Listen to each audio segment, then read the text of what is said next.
Hello Taher ভাই, তাহের ভাই আপনি দেখতে পাচ্ছেন?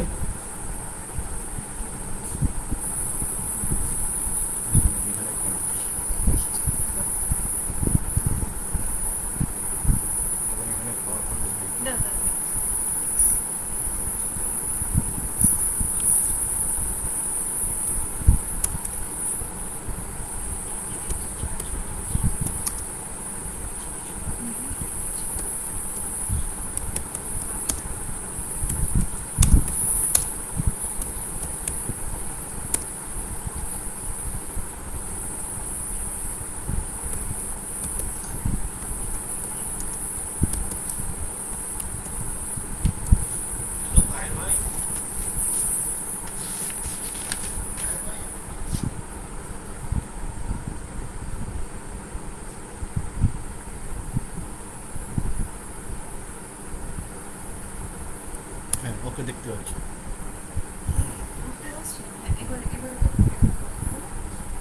নমস্কার, শুভ সন্ধ্যা। আমরা আজকে একটুখানি আমি অন্য একটা টেকনোলজি ইউজ করে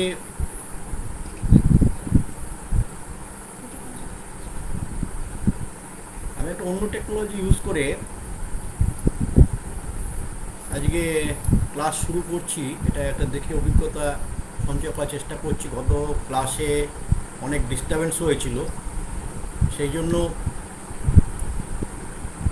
যদি কোনো অসুবিধে হয় তাহলে আপনারা আমাকে জানাবেন। আশা করি হবে না।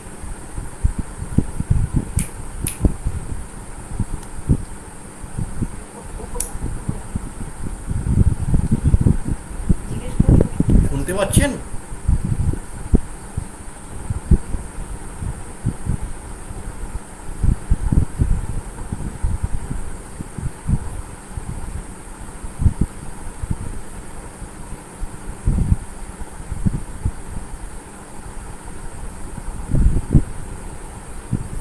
আশা করি শুনতে পাচ্ছেন সবাই। ছবিটা ডান দিকে দেব?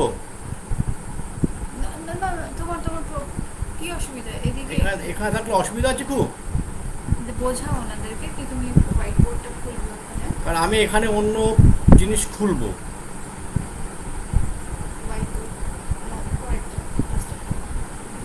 এটাকে আগে দিয়ে ক্লাস করবো।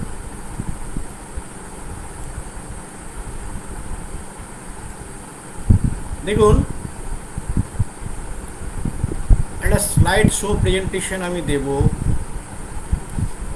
প্রয়োজন হলে আমরা অন্য বোর্ড ইউজ করব।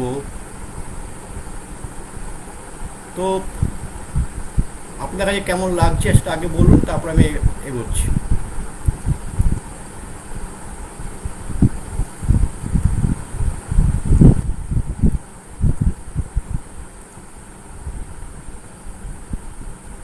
আগে আপনারা বলুন, ঠিক আছে? লাইভে মুখ ঢেকে যাচ্ছে? আচ্ছা আচ্ছা আচ্ছা আচ্ছা আচ্ছা আচ্ছা, ঠিক আছে ঠিক আছে ঠিক আছে। আচ্ছা,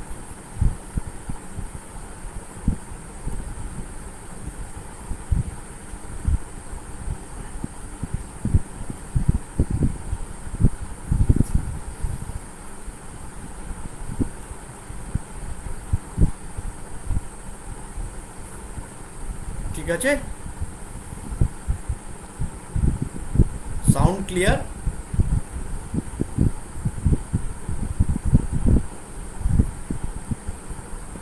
সাউন্ড ক্লিয়ার আছে?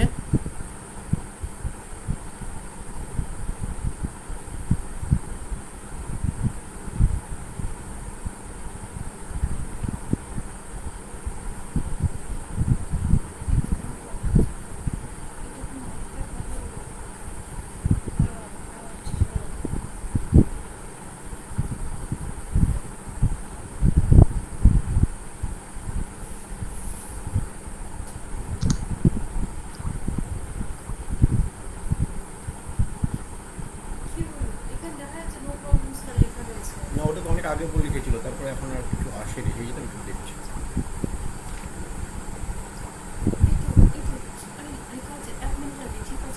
ঠিক আছে স্যার, ঠিক আছে, ওকে ওকে ওকে ওকে।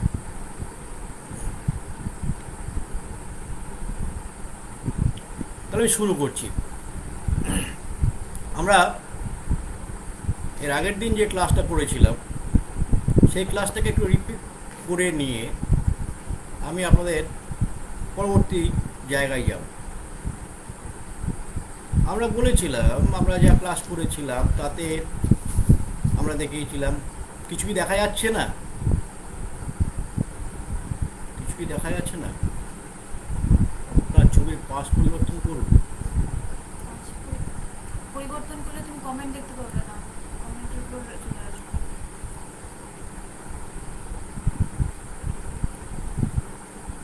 দাঁড়াও দাঁড়াও দাঁড়াও দাঁড়াও।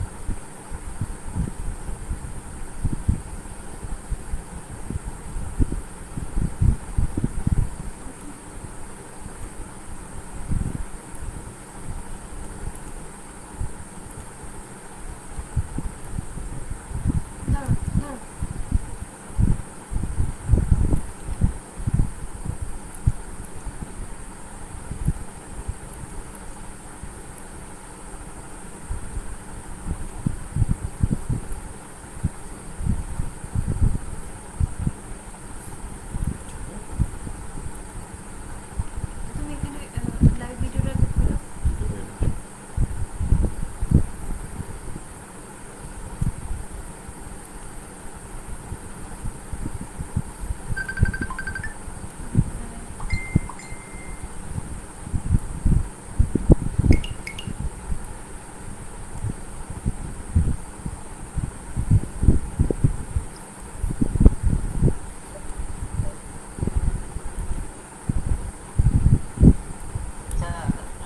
হ্যাঁ বলুন।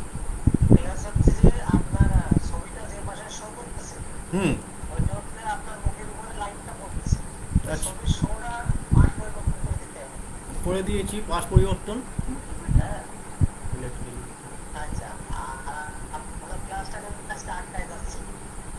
আটকে যাচ্ছে, এখন কি আটকাচ্ছে?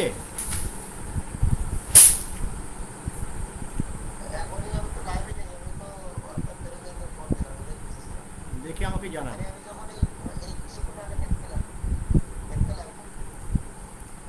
আরে একটুখানি আটকাচ্ছে, সেটা তো নর্মাল। দেখ,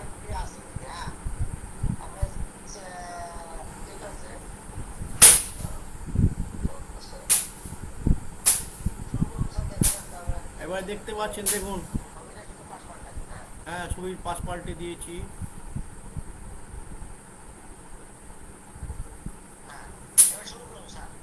ঠিক আছে, ঠিক আছে, ওকে। হ্যাঁ হ্যাঁ, আমরা যেটা বলছিলাম, এখন নিশ্চয়ই মোবাইলে ছোট দেখা যায়, কিছু করার নেই ব্রাদার। আরে ওনাদেরকে বলো আপনার ওটা করতে, ঘোরাতে বলো, ল্যান্ডস্কেপ মোডে করতে বলো। মোবাইলটাকে ল্যান্ডস্কেপ মোডে নিয়ে আসুন, মোবাইলটাকে ল্যান্ডস্কেপ মোডে নিয়ে আসুন, দেখতে পাবেন।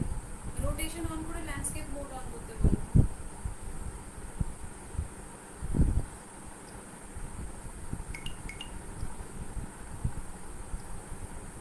আমি হেল্প করছি বাবা।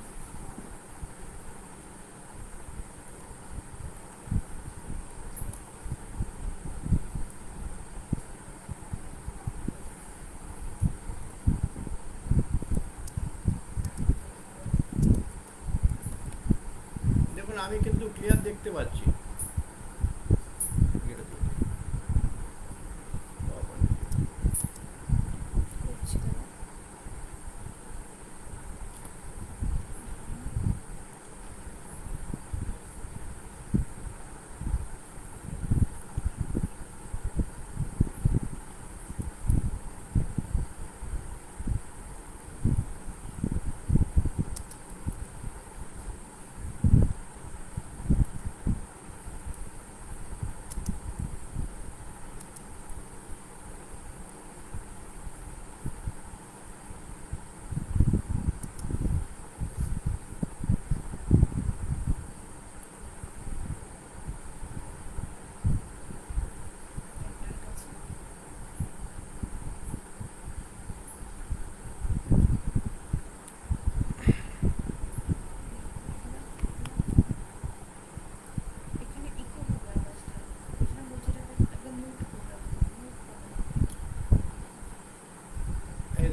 ঠিক আছে, আমরা আমরা এর আগের দিন যে ক্লাস করেছিলাম তাতে আমরা দেখিয়েছিলাম যে 1 ml ব্লাডের মধ্যে 55 ml 0.55 ml প্লাজমা এবং 0.45 ml প্যাকড সেল থাকে। প্যাকড সেলের মধ্যে আমাদের কী কী থাকে তার মধ্যে আমরা দেখিয়েছিলাম প্লাজমার মধ্যে কী কী থাকে, প্যাকড সেলের মধ্যে কী কী থাকে। প্যাকড সেলের মধ্যে আমাদের থাকে আরবিসি, ডব্লিউবিসি অ্যান্ড প্ল্যাটিলেটস। আর প্লাজমার মধ্যে কী থাকে 91 to 92% অফ ওয়াটার,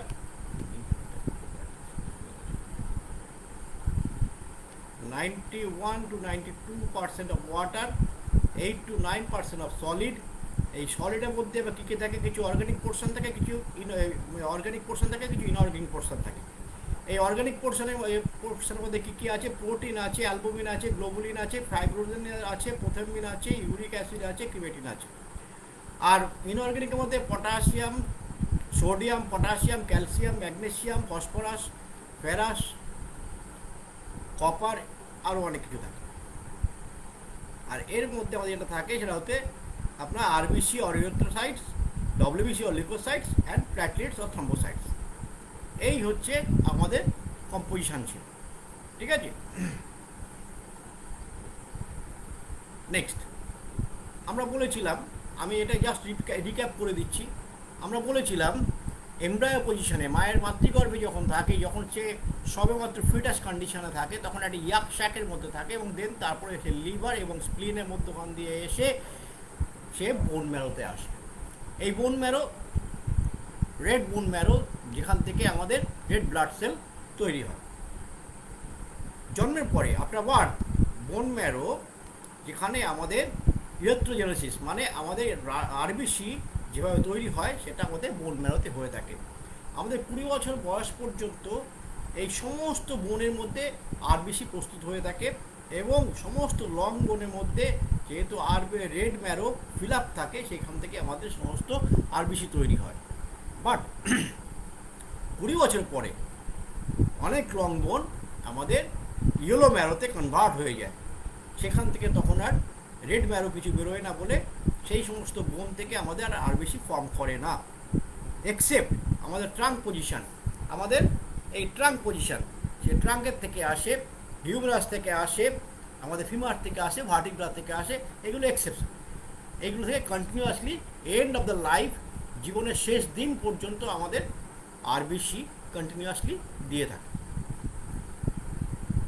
আর কি বলেছিলাম, এই আরবিসির মধ্যে একটা মজার জিনিস, আরবিসি আর অন্যান্য সমস্ত সেলের থেকে একটু আলাদা। আরবিসি অন্যান্য সেলের থেকে বিশেষ কিছু আলাদা। তার যে এই আরবিসির মধ্যে এই যে তার সেল মেমব্রেন আছে, আমরা একটু এই একটা সেল মেমব্রেন, এই সেল মেমব্রেনের মধ্যে বিশেষ কিছু প্রোটিন থাকে, যে প্রোটিনগুলোকে বলা হয় ইন্টিগ্রেল। এই প্রোটিনগুলোকে বলা হয় ইন্টিগ্রেল।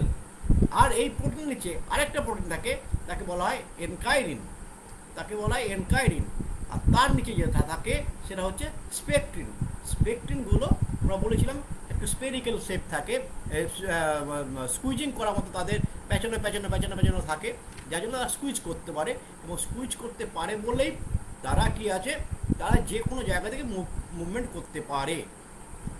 যখন ক্যাপিলারি দিয়ে ঘোরে তখন সে ফোল্ড হতে পারে, ঘুরতে পারে, অর্থাৎ ভেতরে যে আমাদের আরবিসির ভেতরে যে হিমোগ্লোবিন আছে, হিমোগ্লোবিনগুলো মুভ করতে পারে এবং তার ফলে সে ঘুরতে পারে, এবং সে মুভ করতে হেল্প করে কে, এই স্পেকট্রিন, তাই জন্য সে মুভ করতে পারে, এই জন্য এর ফ্লেক্সিবিলিটি থাকে। যখন এই স্পেকট্রিন বা এনকাইরিন বা ইন্টিগ্রেল এর মধ্যে কোনো রকম প্যাথোলজি ক্রিয়েট হয়ে থাকে, কোনো রকম অসুস্থতা লক্ষণ দেখা দেয়, যদি কোনো প্রবলেম হয়ে থাকে বা কোনো জেনেটিক প্রবলেম হয়ে গিয়ে থাকে, যদি কোনো জিন মিউটেশনে কোনো ডিফেক্ট হয়ে থাকে, তখন এই স্পেকট্রিনগুলো ঠিকমতো কাজ করতে পারে না, এনকাইরিন ঠিকমতো কাজ করতে পারে না। তার ফলে কি হয়, এই মেমব্রেনগুলো ড্যামেজ হতে থাকে। এই মেমব্রেন ড্যামেজ হওয়ার ফলে কি হয়, মেমব্রেন ড্যামেজ হলে তখন এই সেলের যে শেপটা, বাইকনকেভ যে শেপটা, মধ্যখানটা একটু বেশি চ্যাপটা, দু সাইডটা একটু উঁচু, সেটা শেপটা চেঞ্জ হয়ে একটা স্পেরিক্যাল শেপে চলে আসে। এই স্পেরিক্যাল শেপে চলে আসার ফলে এই শেপটা তখন একটা স্পেরিক্যাল শেপে চলে আসে। এই স্পেরিক্যাল শেপে আসলে তখন সে কিন্তু আর সব জায়গাতে মুভ করতে পারে না। তখন তার মধ্যে যে রোগ দেখা দেয় সেটাকে আমরা বলি হেমোলাইটিক অ্যানিমিয়া। তাকে আমরা বলি হেমোলাইটিক অ্যানিমিয়া বা হেরিডিটারি ইলেপ্টোসাইটোসিস।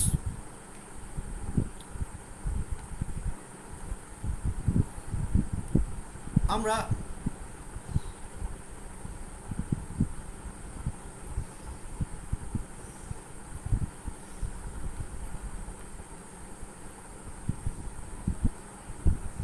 আমরা বলেছি কি আরবিসির মধ্যে মেন এনজাইম কি? আরবিসির মেন এনজাইম হচ্ছে হিমোগ্লোবিন। হিমোগ্লোবিন আরবিসির মেন এনজাইম। এই হিমোগ্লোবিনের থ্রু দিয়ে আমরা অক্সিজেন সাপ্লাইটা পাই। অক্সিজেন সে ক্যারি করে নিয়ে এসে আমাদের বিভিন্ন টিস্যুতে, বিভিন্ন সেলের মধ্যে দিয়ে অক্সিজেন সাপ্লাই দেয়। এই আরবিসির মেন এনজাইম হচ্ছে হিমোগ্লোবিন। আর আমরা যে এর আগে যে ক্লাসগুলো করেছি এগুলো আমরা সবাই শিখে নিয়েছি, তো একটু রিক্যাপ করছি। প্যাক্সেল ভলিউম আমরা কত বলেছিলাম? আমরা প্যাক্সেল ভলিউম জানি যে 45, আর রেড সেল কাউন্ট হচ্ছে 5 মিলিয়ন। 1 ml ব্লাডের মধ্যে 0.45 ml আপনার প্যাক্সেল ভলিউম থাকে, তাই এটাকে আমরা 45 বলি। হিমোগ্লোবিন কনসেন্ট্রেশন কত? 1/3 অফ প্যাক্সেল। 1/3 অফ প্যাক্সেল মিন 45 এর 1/3 হচ্ছে 15। এই হিসেবে পাওয়া যেতে পারে। এখানে 15% হিমোগ্লোবিন কনসেন্ট্রেশন থাকে। আমরা বলেছি, আমরা জেনেছি মিন কার্পাসকুলার ভলিউম। মিন কার্পাসকুলার ভলিউম মানে একটা আরবিসির যতটা ভলিউম সেটাকে বলা হয় মিন কার্পাসকুলার ভলিউম।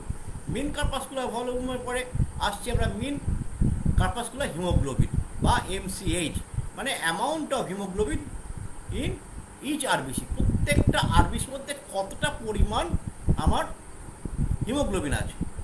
আর mean corpuscular haemoglobin concentration, total যে আরবিসি আছে প্যাক্সেল ভলিউমের মধ্যে এই আপনার 5 মিলিয়ন যে আরবিসি আছে এর মধ্যে কতটা হিমোগ্লোবিন কনসেন্ট্রেশন আছে, টোটালটার মধ্যে কতটা আছে। টোটালটা কি আছে? 45।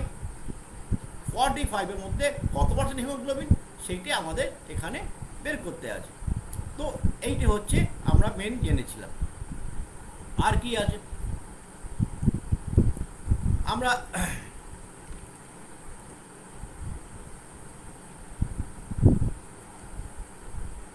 আমরা দেখেছি এখানে কি কি আছে। এরপরে রেড সেল ডিস্ট্রিবিউশন উইথ, আমরা যখন রিপোর্ট দেখি সেখানে এই একটা জিনিস দেখতে পাই RDW। RDW ফুল ফর্ম কি? Red cell distribution with. এটা কি? এটা আমরা এরপরেই আমরা আজ আসবো সেটা কি জিনিস। অর্থাৎ কোনো একটা মানুষের শরীরে ব্লাড দেওয়া হলো, কারণ তার ব্লাড কনসেন্ট্রেশন কমে গেছে। তার মধ্যে যে ব্লাডগুলো আছে, যে আরবিসিগুলো আছে, সেই আরবিসিগুলো আমরা দেখেছি সেগুলো মাইক্রোসাইজ। অর্থাৎ তার যে এমসিবি হচ্ছে মাইক্রো, ছোট। আর যে আর ব্লাড দেওয়া হলো সেটা ম্যাক্রো সাইজ। তা দুটোর মধ্যে ডিফারেন্স হয়ে গেল। অর্থাৎ দুটো মিলে কখন এক জায়গায় আসবে, বা নর্মাল একটা নর্মোসাইটিক কোনো ব্লাড দেওয়া হলো, মাইক্রোসাইটের সঙ্গে নর্মোসাইটিকের ডিফারেন্সটা কতটা। যদি কাছাকাছি থাকে তাহলে কোনো অসুবিধা নেই, যদি অনেক ডিফারেন্স থাকে তখন সেখানে প্রবলেম হয় সবগুলোকে আবার এক জায়গায় আনতে। তাতে বলা হয় RDW। এইটে কত? এটা নর্মালি রেঞ্জ আমরা জানি 13 to 15 এর নর্মাল রেঞ্জের মধ্যে থাকে। আর আমরা জেনেছি কি নর্মোক্রমিক, নর্মোসাইটিক। নর্মাল যার কালার, ক্রমিক দিয়ে আমরা কালার বিচে বলেছিলাম, আমাদের মাথায় রাখতে খুব সুবিধে। ক্রমিক অর্থাৎ কালার, কালার অর্থাৎ হিমোগ্লোবিন কনসেন্ট্রেশন যেখানে কম বেশি আছে তার উপরে কালার ডিপেন্ড করছে। নর্মোসাইটিক সাইজ, তার সাইজটা ঠিক আছে, অর্থাৎ তার MCVটা ঠিক আছে। ম্যাক্রোসাইটিক অর্থাৎ ছোট। আমরা জেনেছি মাইক্রোসাইটিক কাকে বলা হয়? যদি কারো MCV 80-র নিচে আসে বা 80 to 80 ডাউন, ম্যাক্রোসাইটিক যখন কারো এমসিভি 100-এর উপরে চলে যায়, 100 অ্যান্ড অ্যাবাভ, তখন তাকে বলা হয় ম্যাক্রোসাইটিক। নর্মোসাইটিক তাহলে 80 to 100-এর মধ্যে থাকলে সেটা নর্মোসাইটিকের মধ্যে ধরা হয়। আর কি হাইপোক্রোমিক অ্যান্ড হাইপারক্রোমিক, যাতে কালারগুলো ডিফারেন্স হয়। এবারে চলে আসি pack cell volume 45, red cell count 5 million, haemoglobin 15%। তাহলে আমরা কার্পাসকুলার ভলিউম এমসিবি কী করে ক্যালকুলেট করব? ভলিউম অফ 1 আরবিসি, অর্থাৎ PCV by RC, red cell count, PCV by red cell count, সেটা হচ্ছে কত? 45/5 মিলিয়ন, সেখানে 90 ফেমটোলিটার। কীভাবে ক্যালকুলেট করবো সেটা বলে দিয়েছিলাম। এমসিএইচে আমরা কি দেখেছি? এমসিএইচ হচ্ছে সেখানে total haemoglobin by RCC, total haemoglobin by RCC, অর্থাৎ রেড সেল কাউন্ট সেটা হচ্ছে 15, টোটাল হিমোগ্লোবিন 15। আমরা একটা আরবিসির মধ্যে কতটা পরিমাণ আছে হিমোগ্লোবিন সেটাই বের করছি। তাহলে 15 by total RBC by total red cell count, সেটা ভাগ করলে পাচ্ছি 30 পিকোগ্রাম, 30 পিকোগ্রাম। আর কি পেয়েছি? এমসিএইচসি। এমসিএইচসি কত পেয়েছি? এমসিএইচসি পেয়েছি টোটাল যে হিমোগ্লোবিন, টোটাল পিসিবি দিয়ে ডিভাইড করলে যেটা পাই সেটা হচ্ছে এমসিএইচসি, অর্থাৎ মিন কার্পাসকুলার হিমোগ্লোবিন কনসেন্ট্রেশন। টোটাল যে আরবিসি যে প্যাক সেল ভলিউমটা আছে তার মধ্যে কতটা পরিমাণ হিমোগ্লোবিন আছে, সেটা হচ্ছে 33%, 1/3 অফ টোটাল। আমরা এইগুলো এই পর্যন্ত আমরা জেনেছি। আর কি জেনেছি?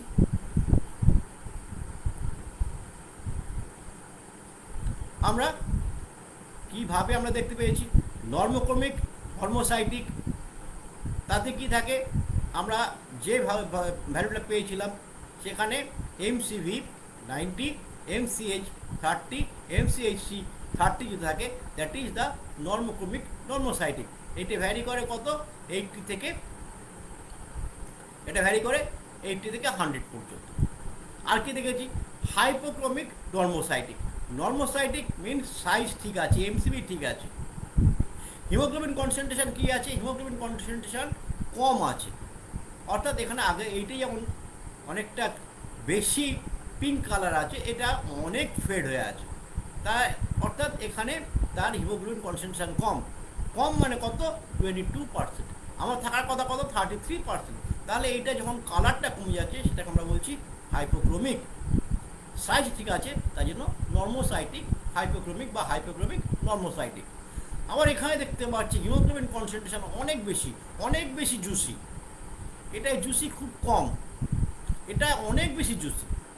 অর্থাৎ এখানে আমরা ধরে নিয়েছি হাইপোথেটিক্যালি যা এমসিবি আছে তার সঙ্গে এমসিএইচ 45, অর্থাৎ 50% এখানে হিমোগ্লোবিন আছে একটা সেলের মধ্যে, টোটাল সেলটার মধ্যে, টোটাল যে আমরা ভলিউম ব্লাডটা পেয়েছি 55% হিমোগ্লোবিন আছে, অর্থাৎ সেই জন্য এটাকে বলছি হাইপারক্রমিক।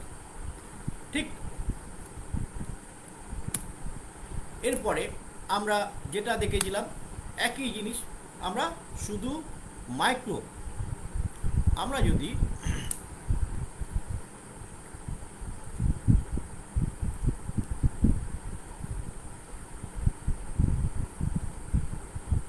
যদি একটা সেল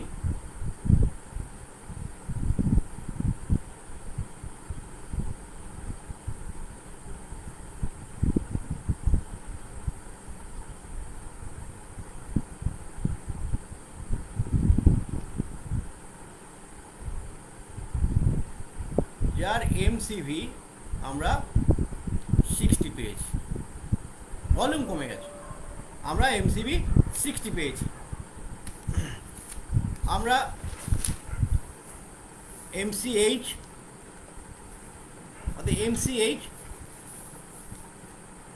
এখানে এমসিএইচ আমরা পেয়েছি 20, তার মানে এর 1/3 এখানে এমসিএইচ আছে, তাহলে এমসিএইচসি অর্থাৎ 33%। তাহলে এটা কি হবে? এর সাইজটা ছোট, এই সেলটার সাইজটা ছোট, কিন্তু এর যা জুসিনেস থাকার কথা সেটা ঠিকই আছে। এর যা জুসিনেস থাকার কথা সেই জুসিনেসটা এর আছে। তার ফলে এখানে আমরা এর কালারটা সেম অ্যাজ নর্মাল সাইটিকে যা দেখেছি